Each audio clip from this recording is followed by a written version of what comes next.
My next film is Batman and Harley Quinn. This was a straight-to-DVD, Blu-ray movie, but a lot of the Batman anime movies are. So what exactly is Batman and Harley Quinn about? Well, it's pretty much how the title goes on this one. It's not verse, it's and.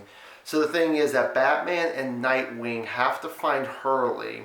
Well, what they do is they split up and Nightwing's the one that ends up finding her, and she's a waitress. Just like kind of like Hooters kind of thing like that. That's what she's doing. She's a waitress. She plays Harley Quinn, where all these other superheroes and villains are and all that. So the thing is that she ends up having a little battle with Nightwing, which I thought was pretty cool for fight scene there. Well, she ends up knocking him out and taking him back to her place. Well, Batman ends up finding both of them. And this is where the adventure goes, where Batman and Nightwing need Harley Quinn to find Poison Ivy. Because right at the very beginning of this film, you have Poison Ivy. She's looking for a particular thing on the computer to download, and she's teamed up with a Jason Woodrow or something like that. I don't know this character, but I guess he's from another dimension. He's kind of like Swamp Thing, but a villain on this one. So the thing is, at the very beginning, Jason Woodrow, he actually ends up killing the security guard, and like I guess spikes comes out of him, and of course the camera gets pushed away, and they show blood being on the walls and all that. Thinking, could this be a really interesting, violent Batman one? Not as much as I thought it was going to be, because really after that, the humor at first I thought was funny, and then it really starts going down with like fart jokes and all that from Harley Quinn. And honestly, yes, I laughed at it, but I kind of looked back at it and realized, why in the world did I have a laugh at that kind of low humor? Yeah, sometimes it's funny, sometimes it isn't. And for this one, it was 50-50 for me. But I was expecting it to be a lot better, this film. But it was one of those things where, and I don't want to give a whole lot away, especially the ending, but the ending ticks me off so much.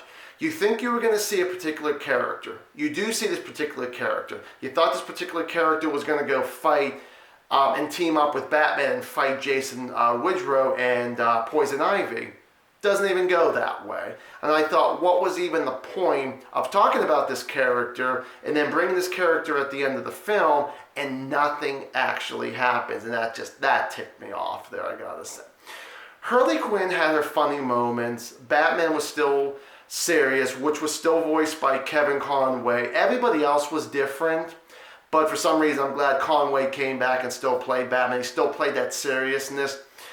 I did like the way the credits went. After the whole thing with Poison Ivy looking up what she needed to look up on the computer, they go to the credits and they show like a miniature Batman and Harley Quinn, and they're all like kind of chasing each other around. It almost gave you the original Batman 1966, the Adam West TV show, to a point. And there were a few times in there that actually happens that made me laugh.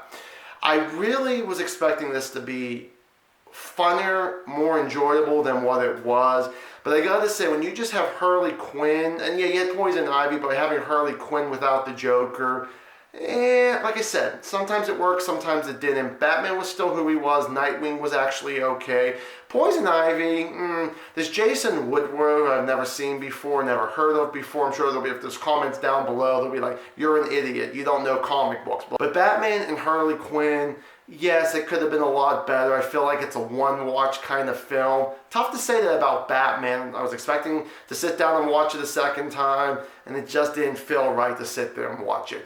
But I don't recommend it, but if you do sit down and watch the film and you haven't yet, you gotta stay through the credits. There actually is something briefly in the middle, but there is something at the end. It's about a 2-3 minute thing there. I thought, it was okay. I was gonna say, I thought it was good, but it could have been a lot better. So thank you guys so much for watching another review. This one is Batman Harley Quinn. This was another Batman straight to DVD, like I said earlier.